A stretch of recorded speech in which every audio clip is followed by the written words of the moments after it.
morning. Praise the Lord. Hallelujah. Praise the Lord. ধন্য যীশুৰ নাম, ধন্য যীশুৰ নাম।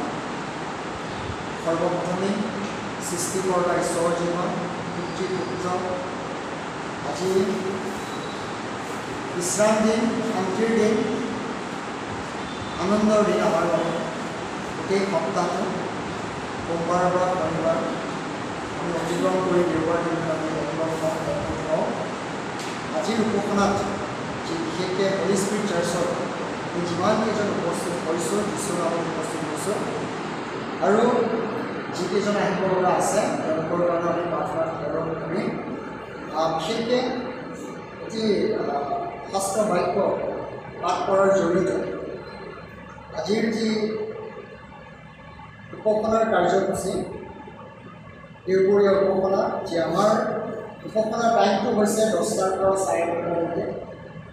তথাপিও আমি সকলোৰে প্ৰতি লক্ষ্য ৰাখি আমি অলপ কিছু সময় লেটকৈ আৰম্ভ কৰোঁ বা পলমকৈ আৰম্ভ কৰোঁ। তথাপিও আমি যিহেতু পবিত্ৰ উপাসনাত পবিত্ৰ বাক্য, প্ৰেমৰ বাক্য, শান্তিৰ বাক্যৰে আমি উপাসনা আৰম্ভ কৰাৰ প্ৰয়োজন আছে। চ' মই উপাসনালৈ যোৱাৰ পূৰ্বে এটি পবিত্ৰ বাণী, পবিত্ৰ বাক্য পাঠ কৰি দিব বিচাৰিছোঁ। সেইটো হৈছে ইয়োব 42 অধ্যায় 2 পদ। মই জানো যে তুমি সকলোকে কৰিব পাৰা, কোনো সংকল্প তোমাৰ অসাধ্য নহয়। আমেন। Praise the Lord. মই আকৌ কৰি দিছোঁ। মই জানো যে তুমি সকলোকে কৰিব পাৰা, কোনো সংকল্প তোমাৰ অসাধ্য নহয়। আজি পবিত্ৰ বাণীৰে আমাৰ যি উপাসনাৰ কাৰ্যসূচীৰ ওপৰত আশীৰ্বাদ থাকিব, ঈশ্বৰৰ ওপৰত মই প্ৰাৰ্থনা আগবঢ়াম। আহক আমি সকলোৱে praise the Lord, praise the lord, hallelujah, hallelujah. সৰ্বশক্তিমান কৰুণাময় পিতৃ পুত্ৰ পবিত্ৰ আত্মাৰ নামত ধন্যবাদ দিছোঁ। যুগে যুগে তোমাৰ নাম ধন্য প্ৰচাৰিত হওঁতে একমাত্ৰ পবিত্ৰ বুজিছোঁ। তোমাৰ নাম স্মৰণ কৰিব পাৰিছোঁ, তোমাৰ নাম অনুসৰণ কৰিব পাৰিছোঁ। যোৱা 6টা দিন তোমাৰ অনুগ্ৰহ, তোমাৰ দয়া, তোমাৰ কৃপাৰে আমাক পাৰ কৰিলা।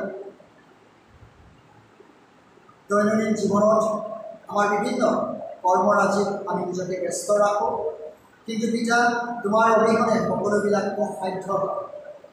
আৰু তুমি পবিত্ৰ বাক্যৰে আমাক যিদৰে পঢ়াইছা, সকলো সংকল্পবিলাকত সিদ্ধ সাধ্য কৰোঁতে একমাত্ৰ পবিত্ৰ প্ৰভু যীশু। আজিৰ উপাসনাত হলি স্পিৰিট চাৰ্চত আমি যিমানবোৰ তোমাৰ সন্তানস্বৰূপ, তোমাৰ পুত্ৰ পুত্ৰী ৰূপে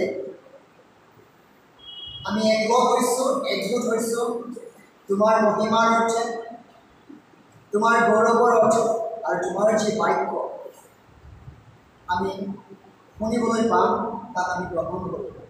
পিতৃশ্বৰ আমি উপাসনাত আমি ৱৰ্শ্বিপ কৰিম, আৰাধনা কৰিম, স্তুতিমূলক প্ৰশংসামূলক গীতেৰে আমি তোমাৰ লগত আমি আনন্দ কৰিম, জয়ধ্বনি কৰিম। পিতৃশ্বৰ পিতা, এই উপাসনালৈ যিমানসকল আহিব লগা আছে সত্যকে তোমাৰ পবিত্ৰ আত্মাৰে স্পৰ্শ কৰিবা। পিতা পবিত্ৰ প্ৰভু যীশু, আজি তোমাৰ নাম অকল এই ঠাইতে প্ৰসাৰিত নহয়, গোটেই বিশ্ববাসী যিমানবোৰ দেশ, যিমানবোৰ ৰাজ্য, যিমানবোৰ গাঁও চহৰ অঞ্চল, সকলোতে তোমাৰ বিশ্বাসী কৰা লোকসকলে, তোমাৰ বিশ্বাস কৰা সন্তানসকলে পবিত্ৰ ভূমিত, পবিত্ৰ গৃহত, পবিত্ৰ উপাসনাত শান্তিৰ ল'বলৈ, অনুগ্ৰহ ল'বলৈ, প্ৰেমৰ বাণী ল'বলৈ, সকলোৱে আঁকোৱালি ল'বলৈ আহি যায় পিতৃশ্বৰ উপাসনালৈ। জীৱা তোমাক অৰ্পণ কৰিছোঁ। যিমানবোৰ বিভিন্ন ঠাইত ইভেঞ্জেলিষ্ট, মিছনাৰী, পাষ্টৰ, ৰেভাৰেণ্ডসকল আছে, এপষ্টলসকল আছে, তেওঁলোকৰ জৰিয়তে কৰা মিনিষ্ট্ৰীবিলাকক, ঈশ্বৰৰ পৰিচৰ্যা কৰি যোৱাবিলাকক যিবোৰ ঠাইত বাধা আছে, সমস্যা আছে, বিভিন্ন দুৰ্গমবিলাক নেওচি প্ৰভুৰ বাক্য প্ৰেমৰ বাক্য বিলাবলৈ সাহসেৰে বিলাই যায় সেইসকল লোকক তুমি উৎসাহ উদ্দীপনা দিবা জাগ্ৰত দিবা কৃষ্ণ আজি পবিত্ৰ ভূমিত পবিত্ৰ দিৱস আজি উপাসনা আৰম্ভণিৰ পৰা আমাক শেষলৈকে লৈ যাবা আমি ইয়াত মনেৰে নহয় শাৰীৰিকে নহয় আমি আত্মাৰে এই পবিত্ৰ ঠাইত দিব পাৰিম আমাৰ পবিত্ৰ হৃদয়ত দিব পাৰিম এক মন এক চিঠিৰে যদি দিব পাৰিম কৃষ্ণই তোমাৰ হাতত অৰ্পণ কৰিছোঁ তুমি যিদৰে বাক্যত কৈছা জিহুৱা মোৰ লক্ষ্য মোৰ কেতিয়াও অভাৱ নহ'ব তেওঁ মোক কুমলীয়া খাৱনিৰ কাষে কাষে চলাই বুলি কৈছা নেকি তোমাৰ সন্তানস্বৰূপ আমি অবাধ্য হওঁ তোমাৰ বাক্য আমি নচলোঁ তোমাৰ বাক্যৰ বিৰুদ্ধে আমি থাকোঁ